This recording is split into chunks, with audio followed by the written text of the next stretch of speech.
Buenas noches, queridos a todos. ¿Cómo están? Eh, Nuestro encuentro de hoy es con la zona de Bahía Blanca y alrededores. Para nosotros es un enorme placer verlos, escucharlos, aunque sea de esta manera tan particular, de la que esperamos salir pronto.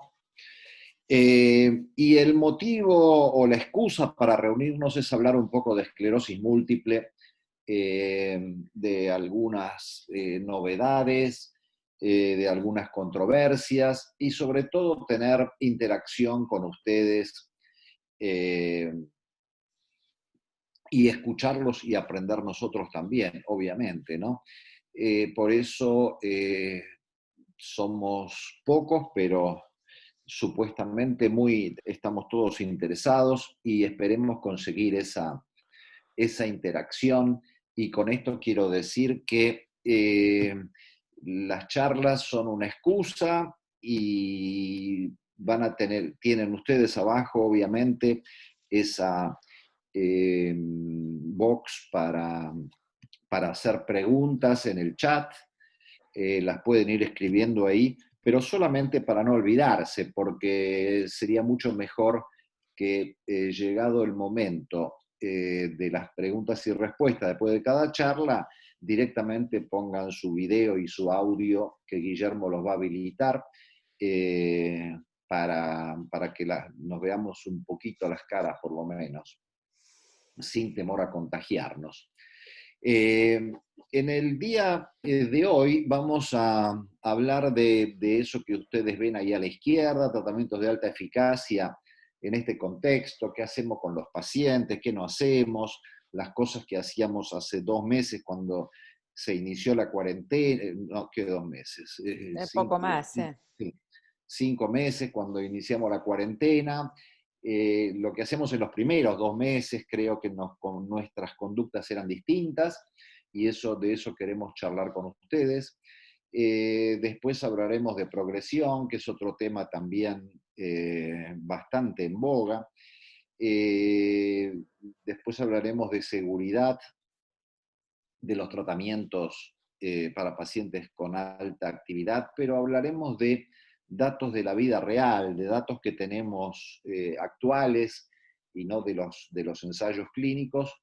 Y después Lili también nos va a hablar de planificación familiar, que es otro tema muy en boga, sobre todo desde el momento en que son tantos los medicamentos que disponemos y entonces la planificación estratégica para el embarazo y la lactancia son a veces un tema de controversia y complicado. Esto va a estar de alguna manera todo ilustrado con casos clínicos, de manera que sea un poquito más llevadero y agradable. Y, y bueno, hoy tenemos como coordinador y a quien agradezco enormemente a Ramiro Linares, que todos ustedes lo conocen. Él es bueno, especialista en neurología y cabeza de Axis Neurociencias en Bahía Blanca. Y él también, bueno, nos va a decir alguna cosita en este momento. Ramiro, si querés, tenés el micrófono bueno, para que nos saludes al grupo y después yo lo voy a presentar. Bueno, les voy a mostrar una cosita, algo interesante que tengo de sorpresa, que espero que les guste, y bueno, y después arrancamos. Tenemos previsto que la reunión de hoy sea de unas 2 horas, con o sin break en el medio, eso lo decidirán ustedes. Nosotros estamos fresquitos, pero no sé qué grado de cansancio tienen, así que eso lo iremos viendo. Entonces, Ramiro, muchísimas gracias por haber aceptado coordinar e invitar gente bueno, y tenerte con nosotros. No, muchas gracias a vos, Edgardo. Para mí es un placer enorme el poder tener esta posibilidad de, aunque sea verlos a esta distancia. Son gente a la que me gusta ver de más cerca realmente y poder conversar y discutir y charlar y disfrutar de su presencia.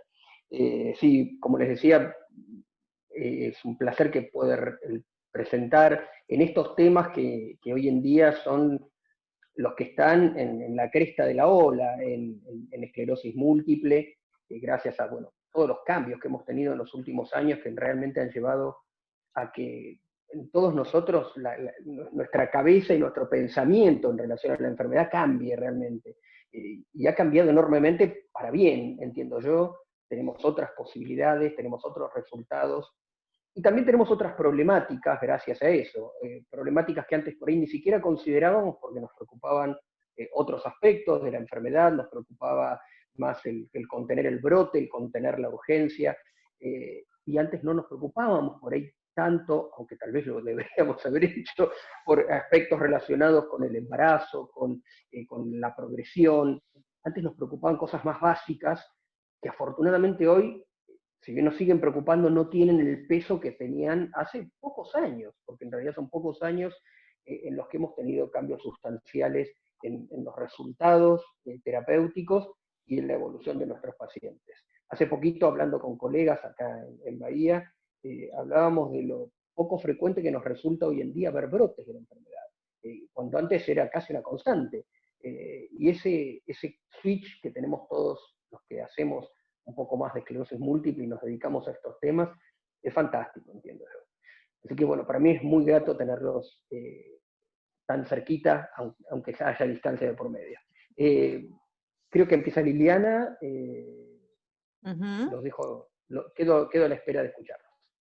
Okay. Bien, muchísimas gracias. Entonces, nuevamente, Ramiro, yo voy a pasar estas diapositivas formales, donde, como ustedes ven, bueno, la plataforma y esto y la promoción entre colegas también nos han ayudado a hacer estos laboratorios que figuran ahí.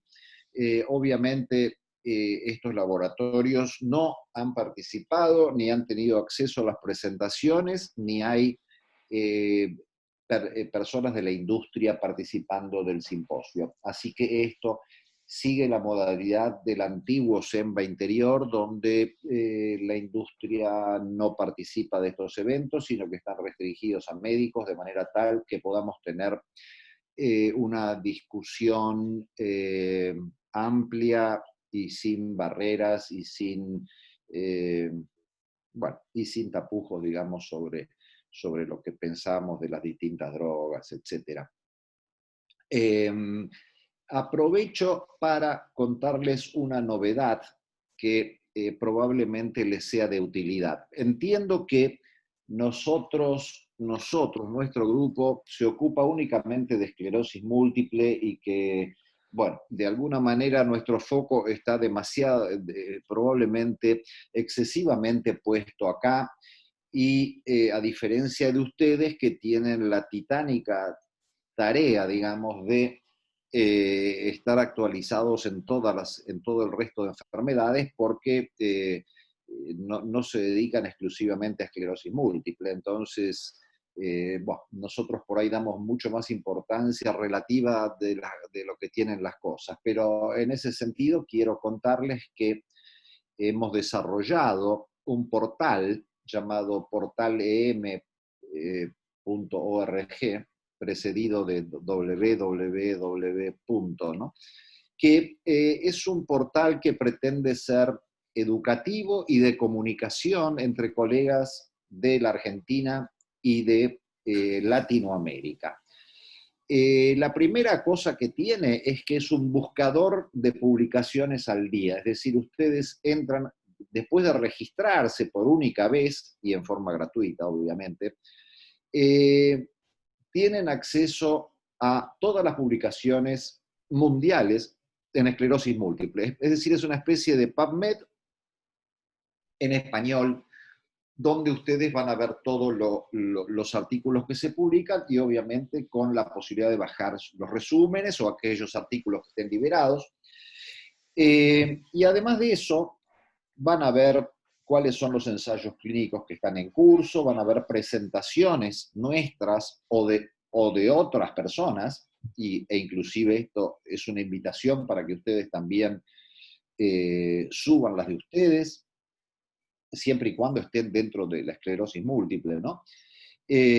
Suban sus publicaciones, es decir, una forma de que visibilicen su trabajo en Latinoamérica y en la Argentina, obviamente. Así que están todos invitados a visitar este portal y recibir cada tanto newsletters o alguna cosa que pueda interesarles y que tiene que ver con la esclerosis múltiple. Así que los invito a visitar el lugar y a suscribirse. Bien, dicho esto, vamos a ir directamente a lo que nos importa esta noche.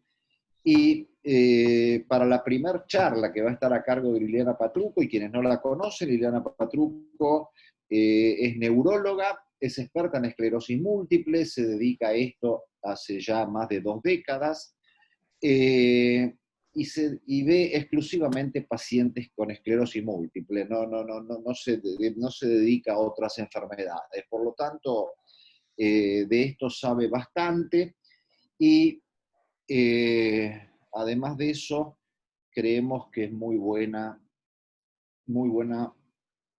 docente y muy clara. Y para este tipo de temas que cada vez se nos complejizan más, ella nos resume lo que está pasando, nos va a resumir lo que está pasando, lo que pasa, las controversias que hay, etc. Así que vamos a aprovecharla. Muchas gracias, Liliana, por haberte conectado, y adelante con tu micrófono. Gracias, Edgardo, por la presentación. Gracias, Ramiro, por participar de esta actividad junto con nosotros y bueno, vamos a ver si podemos cumplir con todas estas expectativas y poder transmitir en forma clara esto de lo que vamos a hablar, y que es de tratamientos de alta eficacia en pacientes que tienen alta actividad, pero dentro de este contexto en el cual estamos viviendo ya desde hace muchos meses. Y vamos a arrancar con un caso clínico, porque lo que primero vamos a intentar hacer es definir a qué llamamos alta actividad. Y lo presentamos a través de este ejemplo, que es una mujer joven, que es periodista, que está en pareja y que todavía no tiene hijos, sin ningún antecedente de relevancia, que en el lapso de 3 meses, y hablamos de abril del 2018 y de julio del 2018, hace 2 eventos de neuritis óptica.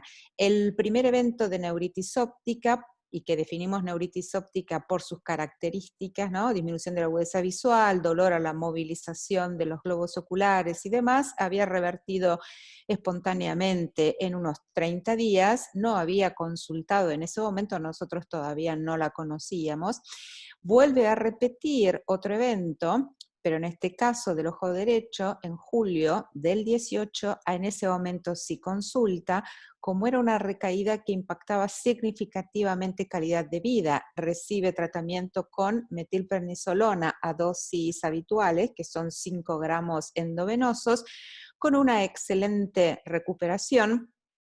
Y de hecho, su nivel de discapacidad valorado por el EDSS era de 1.0, y eso estaba dado por una hiperreflexia generalizada. Dentro del algoritmo de estudio de una mujer joven que presenta, en este caso ya 2 eventos de neuritis óptica, se le hace una resonancia de cerebro, y en esta secuencia en FLAIR vemos que tiene muchas lesiones hiperintensas en T2, de disposición periventricular, sustancia blanca subcortical, más periventriculares, algunas que son prácticamente yuxtacorticales. Este también es otro ejemplo de lesión yuxtacortical, todas ellas con una distribución bien perpendicular a los ventrículos laterales, y cuando agregamos el contraste endovenoso, vamos a ver que muchas de las lesiones que veíamos anteriormente realzan después de la administración, contamos por lo menos entre 5 y 7, además de tener esto, que es lo que llamamos agujeros negros, y que nos hablan de gliosis o pérdida irreversible de tejido. Entonces, la primera pregunta es, ¿podríamos considerar a esta mujer como una forma muy activa de esclerosis múltiple? Y en realidad, para poder definir a este tipo de pacientes, vamos a recurrir a muchos factores que pueden ser clínicos, otros que tienen que ver con las imágenes, algunos demográficos y ambientales. ¿Cuáles son los que tienen mucho peso? Van a tener mucho peso dentro de los clínicos, la forma en que debuta el paciente y la cantidad de recaídas que ha tenido previo a conocernos y cuánto tiempo ha transcurrido entre la primera y la segunda recaída. Como vemos, en este caso fue de 3 meses, con lo cual nos está hablando de que tiene una alta actividad inflamatoria de la enfermedad.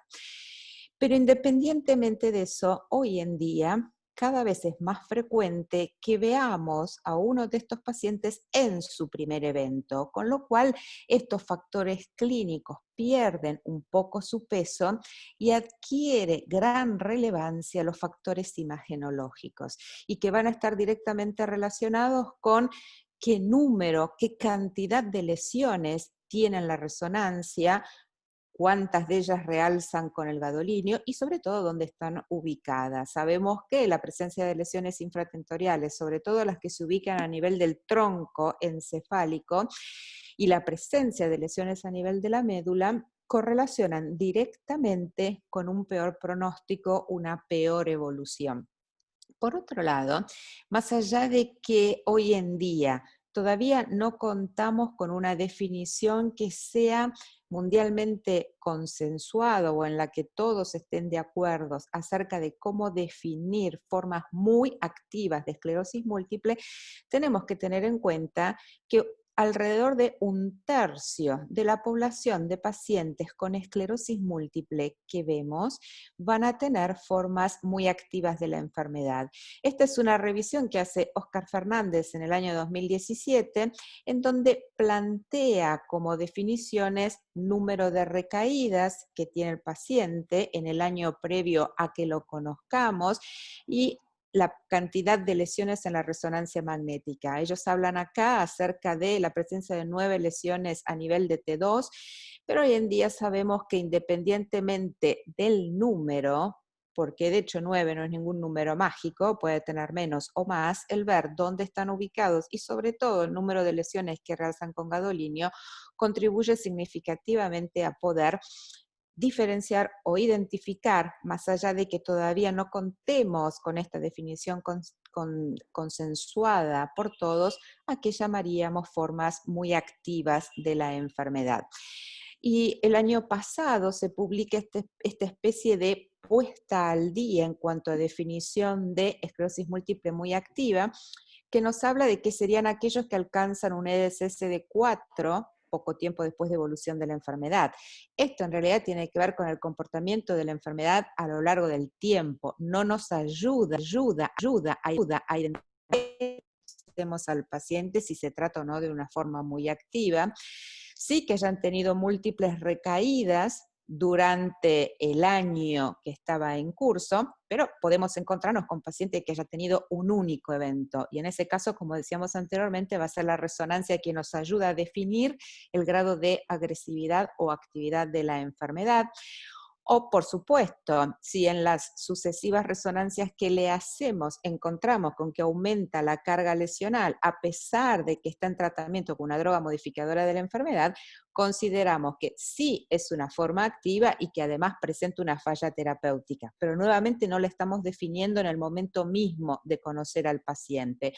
Y por supuesto, aquellos que fallan al tratamiento con una o más drogas modificadoras de la enfermedad, sí, por supuesto, también los vamos a considerar como formas muy activas de la enfermedad en su evolución, no en el momento mismo en que lo conocemos. ¿Y por qué es importante determinar si un paciente es muy activo cuando lo conozco y cuando planteo un tratamiento? Porque en esos casos esta opción de tratamiento, que es la que estuvimos utilizando hasta hace no mucho tiempo atrás, que era empezar prácticamente en todos los mismos, en los pacientes con tratamientos muy similares o de moderada eficacia, siguiendo esto que llamábamos el paradigma tradicional lento y seguro.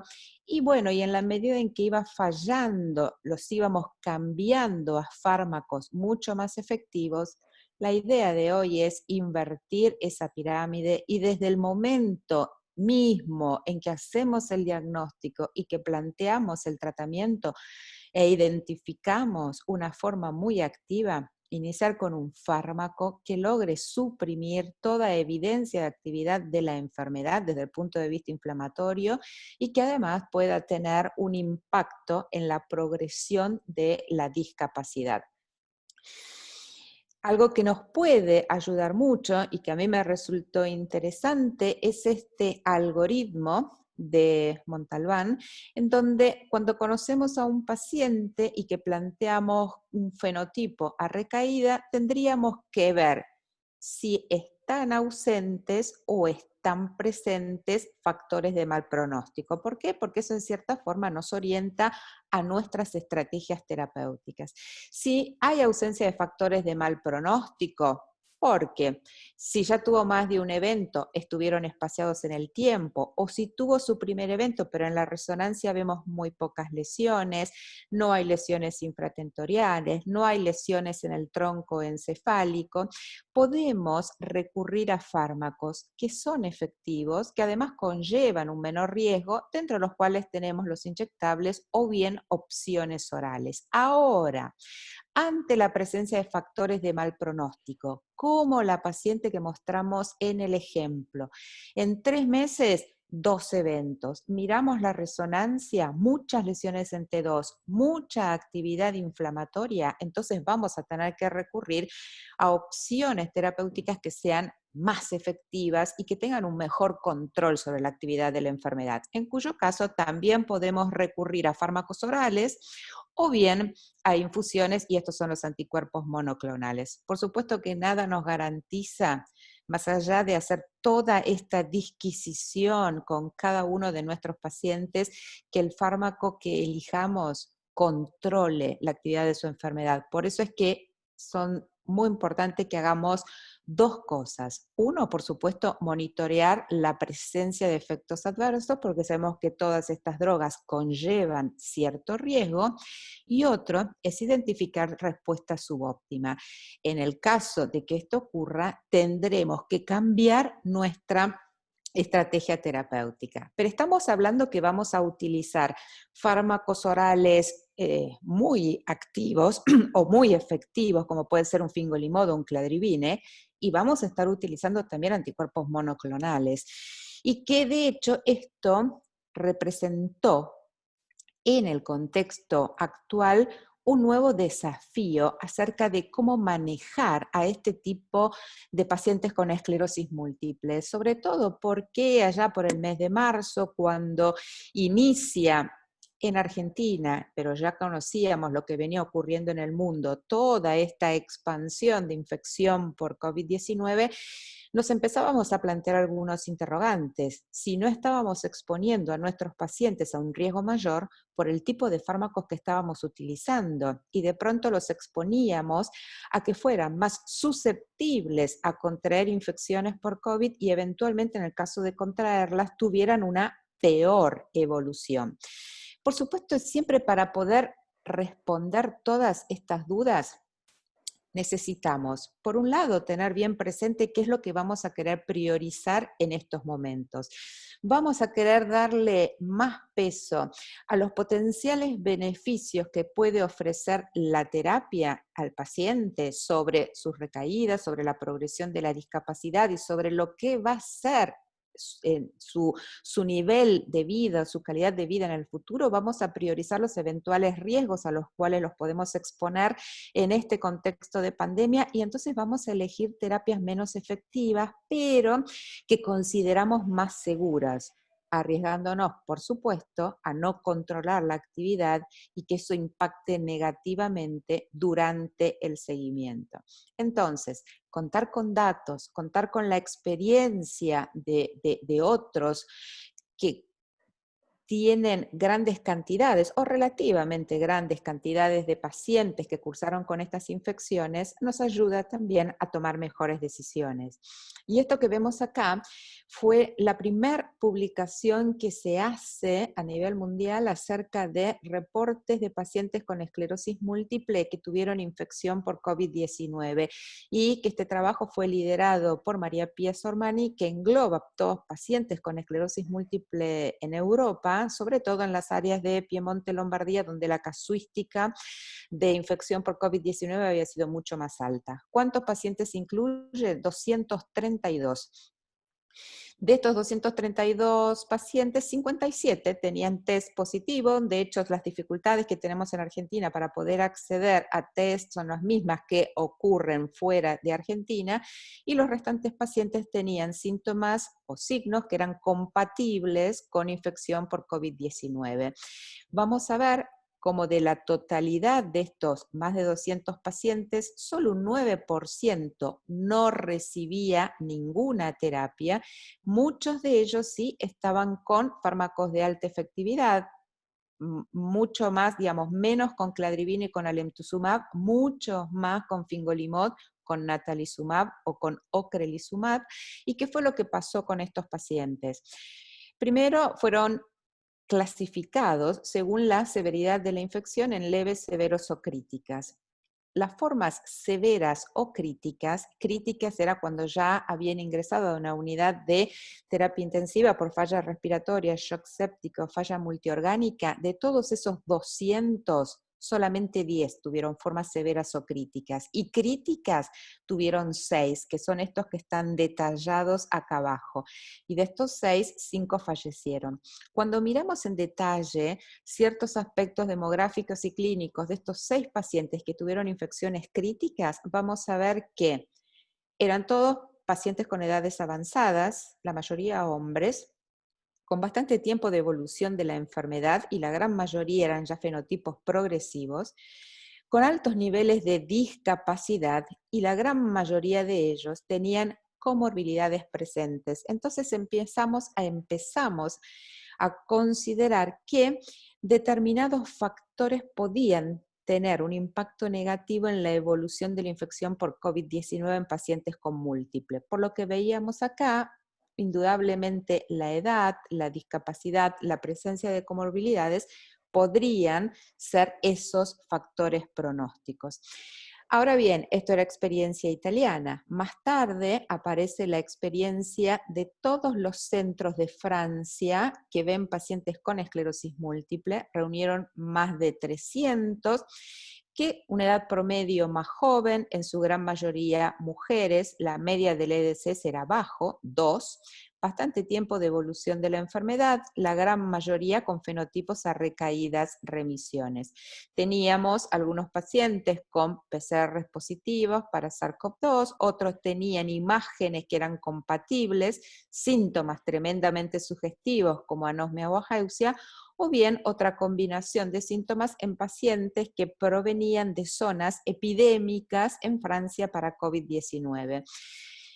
Acá toman una clasificación diferente para hablar de severidad de la enfermedad, y tenemos que a partir del score 3 y hasta el 7 eran las formas más severas porque estaban hospitalizados, pero ya un grado 6 obviamente era aquel que, además de estar hospitalizado, necesitaba ARM o ECMO por el gran compromiso respiratorio que tenía.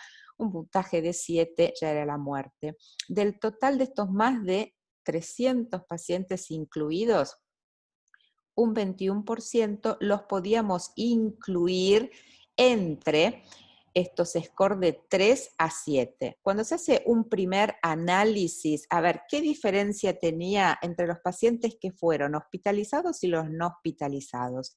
Partimos de la base ya que los pacientes hospitalizados respecto de los no tenían edades que eran mucho más avanzadas, promedio alrededor de los 55 años. Y si miramos los EDCS entre pacientes hospitalizados versus no hospitalizados, aquellos que tenían que ser internados tenían EDCS promedios 6, mucho más alto que aquellos pacientes que no habían necesitado una hospitalización. Cuando después se hace un análisis univariado, que es el que vemos acá arriba, para ver el peso de cada una de las variables consideradas en la evolución, vamos a ver que la edad era uno de ellos, y a medida que íbamos aumentando de a 10 años, o sea, cuanto más avanzada la edad, peor la evolución. El ser hombre también era un factor de alto riesgo o peor pronóstico, la presencia de comorbilidades, y dentro de las comorbilidades teníamos diabetes y obesidad, el tipo de evolución de la enfermedad, un curso progresivo, y por supuesto, cuanto mayor era el grado de discapacidad, peor evolución o peor pronóstico tenían estos pacientes, cosa que no se vio con los inmunomoduladores que se utilizaron. Pero cuando se hace un análisis multivariado, es decir, metemos todo junto, analizamos todos juntos y vemos cuál de todos esos factores son los que realmente tienen más peso, volvemos con la edad, con el sexo, el ser hombre, con la obesidad, con EDCS más elevados. Entonces volvemos a ver que es bastante parecido a lo que habían observado en el grupo italiano en cuanto hasta ahora edad, agregamos el sexo masculino, comorbilidades y niveles más elevados de discapacidad. Cuando se fijan de todos estos pacientes, a ver, ¿cuántos estaban tratados? El 82% estaban recibiendo algún tipo de droga modificadora de la enfermedad, solo el 18% no. Y lo que se vio es que el uso de fármacos modificadores de la enfermedad no se correlacionaba con un peor pronóstico, ¿sí? Sino que lo que terminaba definiendo la severidad o el curso de la infección iban a ser los otros factores clínicos o demográficos que estaban asociados. Y lo mismo se repite en este centro en Estados Unidos. Hasta ahora tenemos datos que son locales, ¿no? Hablamos de lo que reportó Italia, hablamos de lo que reporta Francia, ahora hablamos de lo que reporta dentro de Estados Unidos este centro en Nueva York, en donde tuvieron 76 pacientes con síntomas, signos compatibles con infección por SARS-CoV-2, una PCR positiva, de los cuales 18 requirieron una hospitalización, un 24%, 8 presentaron formas críticas de infección y fallecieron. En esta cohorte teníamos que un 15-16% de los pacientes no estaban bajo tratamiento, los otros sí, y llamativamente teníamos que casi dentro de los tratados un 45% recibía tratamiento con anti-CD20. Cuando se miran, a ver, de los 8 pacientes que estuvieron severamente enfermos y que fallecieron, los factores que tuvieron más impacto en el tipo de outcome en estos pacientes fueron la presencia de comorbilidades, la edad y los EDCS más elevados.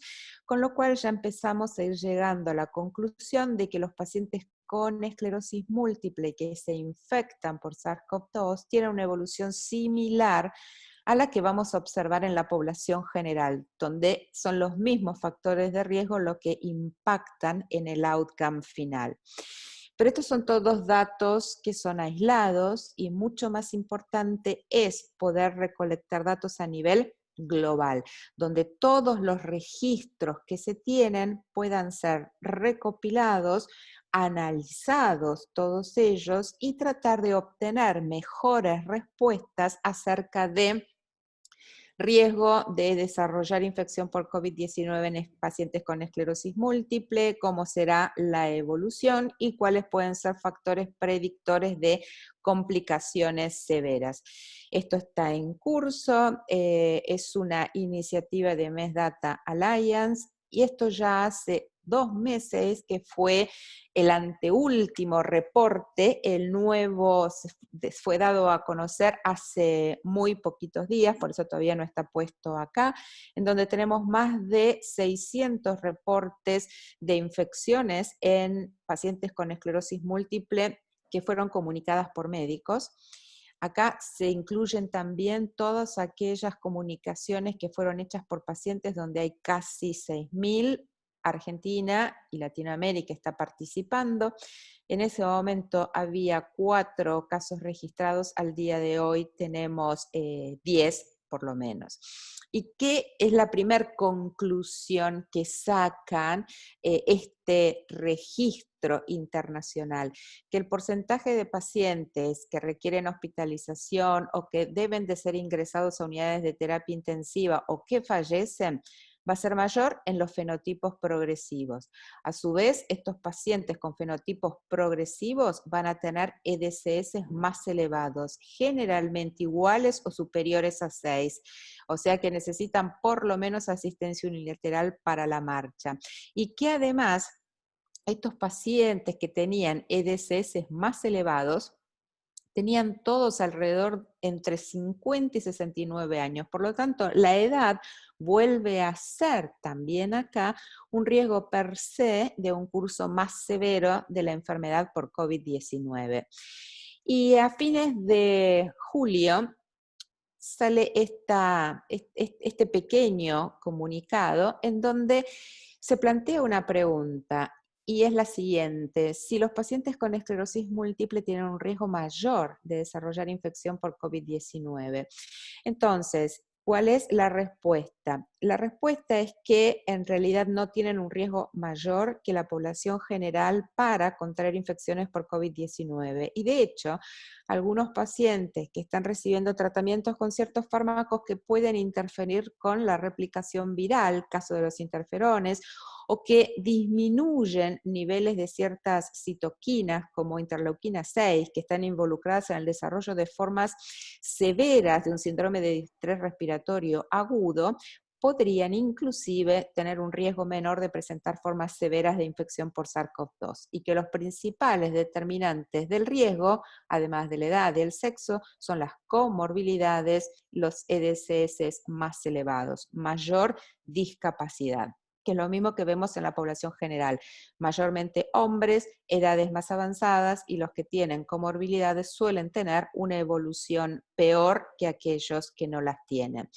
Ahora bien, interesante conocer datos de estos registros, datos de distintos centros que cuentan sus propios resultados. Interesante también es ver si existen reportes acerca de qué pasa con cada uno de estos fármacos. Este fue el primer reporte donde 100 pacientes tratados con ocrelizumab contraen infección por SARS-CoV-2. Nuevamente, la severidad de la infección en este caso es clasificada como asintomática, leve, moderada, severa o crítica, en donde ya moderadas, severas o críticas tenían una mayor afección respiratoria, críticas, obviamente los que estaban en unidades de terapia intensiva o que requerían ARM. Tiempos variables en cuanto a exposición a ocrelizumab, y lo que se vio que de estos 100 pacientes, 74 fueron confirmados con PCR, el resto tenían síntomas o signos compatibles. Al momento en que se hace esta comunicación, que fue en el mes de mayo, y de hecho se continúan con las actualizaciones, de 26 pacientes de todo este total que necesitaron estar internados, 13 al momento de que se comunique este reporte habían sido críticos o severos. Hasta el día de hoy no se han registrado casos fatales. ¿Qué pasa con alemtuzumab? Esto también es un reporte que se hace a mayo del 2020, en donde hubo un total de 39 casos, la mayoría no serios, 8 serios, de los cuales, si bien 2 no estaban recuperados, 2 se habían recuperado, y en ese momento 4 tenían una evolución que no había sido reportada, al momento de hoy no se han comunicado fallecimientos. Y en este reporte acotado de 10 pacientes, este es en un centro en Madrid, que estaban tratados con alemtuzumab, bastante evolución de la enfermedad, tiempo variable respecto del último ciclo, y digamos, no linfopenias severas. Lo que muestran estos autores, reconociendo el número limitado de pacientes, es que lo que ellos vieron es que por lo menos los pacientes tratados con alemtuzumab no parecerían tener mayor riesgo de infectarse o presentar formas más severas de la infección en caso de contraerla. En cuanto a natalizumab, a mayo también, que fueron donde se comunican todos estos casos, un total de 95 pacientes habían contraído infección por COVID, 5 fallecieron. ¿Y qué es lo que vieron en común en todos estos pacientes, en estos 5 que fallecieron? Que tenían múltiples comorbilidades, hipertensión, obesidad, arteriopatía coronaria, y que las edades oscilaban entre 50 y 60 años. Seguimos viendo cosas muy parecidas a los estudios previos y cosas muy parecidas a lo que vemos también en población general. Y a fines de julio se conocen datos con cladribine, que son 47 casos, de los que hasta ahora, en cuanto a clasificación de severidad, serio o no serio, la gran mayoría fueron no serios, y tampoco hasta el momento hay casos de muertos que hayan sido reportados. Con lo cual, en cuanto a los fármacos que utilizamos para las formas activas de la enfermedad, tenemos datos que nos muestran que, por supuesto, haciendo los controles necesarios, son seguros para utilizarlos, y que es mejor no posponer su inicio aún en este contexto de pandemia, dado que el impacto sobre la evolución de la enfermedad en el mediano o en el largo plazo va a ser mucho peor que los eventuales riesgos a los que podamos estar sometiendo a estos pacientes. ¿Qué hago con los controles de resonancia y laboratorio en este contexto de pandemia? Ambos se tienen que hacer. Las resonancias que hacemos para monitorear la respuesta al fármaco que estamos eligiendo y que nos van a definir conducta, por supuesto que lo tenemos que hacer, y si detectamos falla, tenemos que cambiar nuestra opción terapéutica, por supuesto que siempre respetando todos los protocolos que se ponen en marcha para disminuir al máximo la posibilidad de infectarse. Lo mismo va para los controles de laboratorio. Si hacemos los controles de laboratorio es para detectar y monitorear la presencia de eventuales efectos adversos. Eso debe de seguir haciéndose, y además, por supuesto, tanto en el caso de los resultados de resonancia cuanto resultados de laboratorio, mantener el contacto con el paciente a través de distintas vías. Si hay teleconsulta, fantástico. Si trabajamos en un medio donde no hay teleconsulta, hay otras formas para poder comunicarse con los pacientes vía mail, WhatsApp, teléfono, lo que quieran, como para poder darle continuidad a los cuidados y no suspenderlos por este momento particular que vivimos. Entonces, para terminar, lo que me parece importante a destacar es que este contexto de pandemia no tiene que condicionar nuestras decisiones terapéuticas, máxime en pacientes a los cuales definimos como que presentan formas muy activas de la enfermedad, porque esa inercia nuestra o esa limitarnos o preferir manejar drogas que sean más seguras pero menos efectivas, indudablemente va a impactar negativamente en la evolución de la enfermedad de esos pacientes.